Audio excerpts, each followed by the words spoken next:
I told the guys I'm not going to Vegas. Out loud. Not in my budget. Huh. You said that out loud? To the whole group chat? Typed it and said it on the phone so I couldn't take it back. Huh. Kids finally invented something. Okay, wait. Say that again? Because I braced myself for the whole speech. Another dumb internet thing. I had my defense ready. No speech. Sounds like the smartest thing you've said in a year.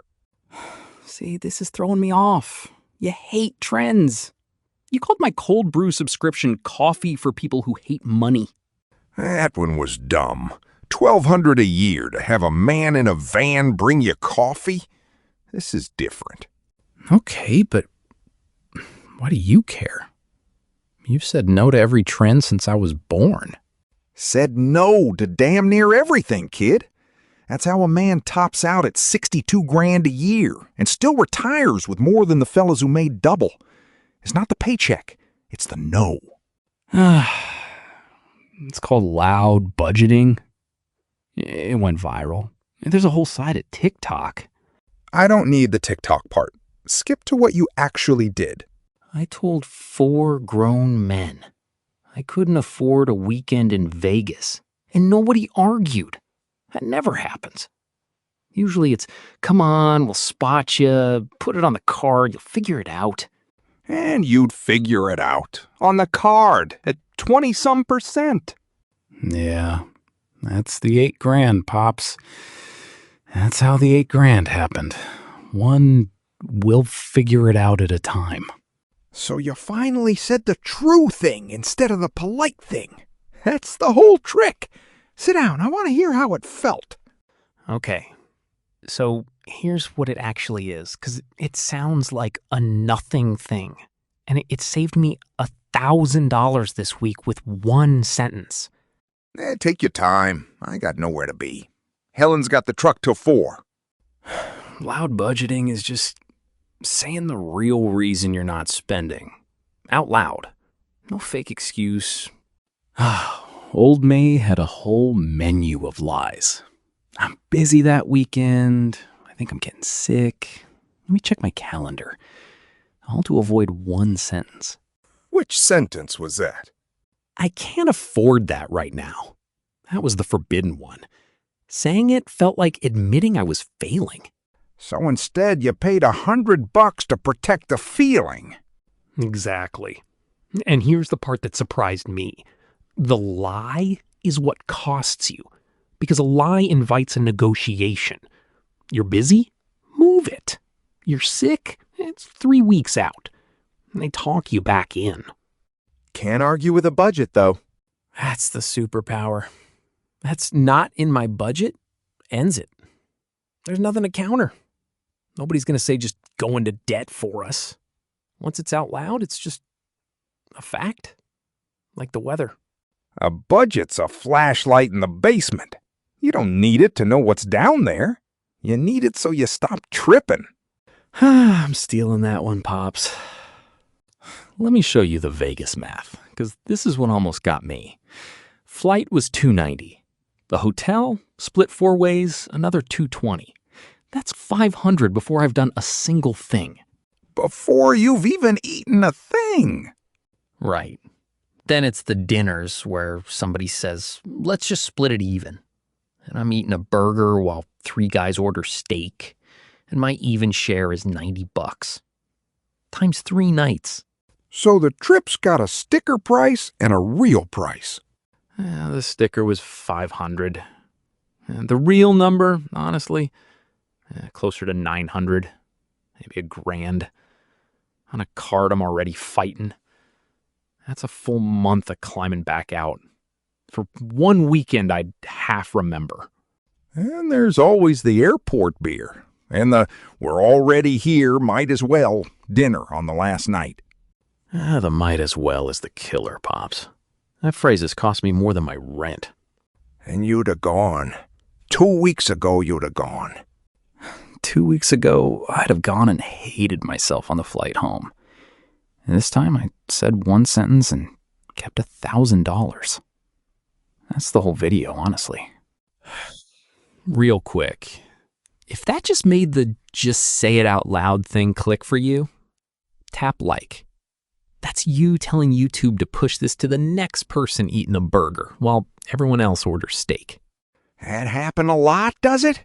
The burger thing? More than I'd like, Pops. All right, here's the one I'd worry about.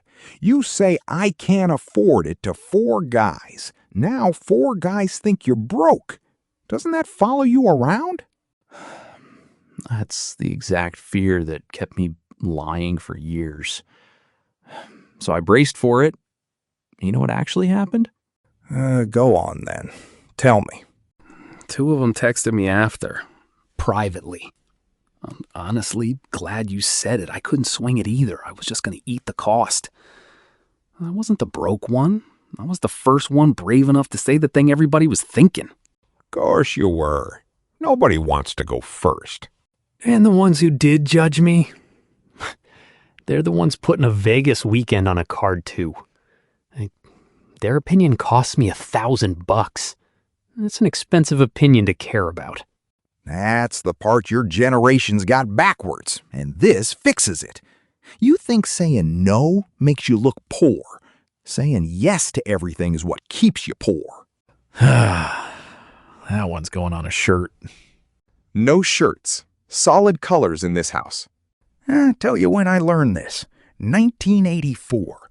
I'm 31, working the plant, and half the crew's buying boats.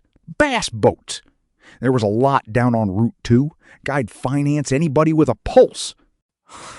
You did not buy a boat. Whole crew did. Sunday water, beers, the works. And every Monday it was, Walt, where were you? You gotta get on the lake with us. Week after week. So, what'd you finally say to them? First few times I made an excuse. Helen's got a thing, kid's sick. Same lies you were telling. And it wore me down, because they kept pushing. So one Monday I just said it flat. Can't afford a boat, and I'm not going to pretend I can. How'd that land with the crew? Silence. First. Then Frank laughs and says, "Must be nice, Walt." Like I was the one missing out. He just took that? Every Monday for a while. Frank called me cheap for about a month. You know where Frank is now? 71, still working weekends at the hardware store. Sold the boat in 91. That boat money and the trips it dragged along, I put mine in the fund instead. Same paycheck as him. 62 grand at the top, never more. And that's the million. That's a good chunk of the million. Wasn't smarts, kid. I just said the true thing out loud 30 years before you had an app name for it. Got called cheap for it the whole time. So, you invented loud budgeting. We called it being cheap. You kids gave it a better name. I'll give you that. So, if somebody wants to try this, and it's not really a method, it's more like permission, here's how I'd think about it now. Say the real reason. That I'm busy. The real one. That's not in my budget this month. And don't apologize after it. That's where people fold. Right. Don't tack on, sorry, I'm just so broke right now. Ugh. That reopens the negotiation. You say the sentence, and you let it sit there. It's raining. It's not in my budget. Same energy. No shame in either one. And you don't owe the number. You don't explain your rent, your debt, your whole situation. Not this month is a complete answer. That's the discipline part your generation actually is good at. Turns out, you just needed somebody to tell you it's allowed. I'll be straight, though. I'm 2 weeks into this. I'm not the guy to preach it.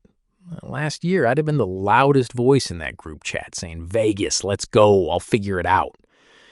I'm the reason I have $8,000 of debt. So I'm learning this in real time, same as anybody watching. First honest thing all week.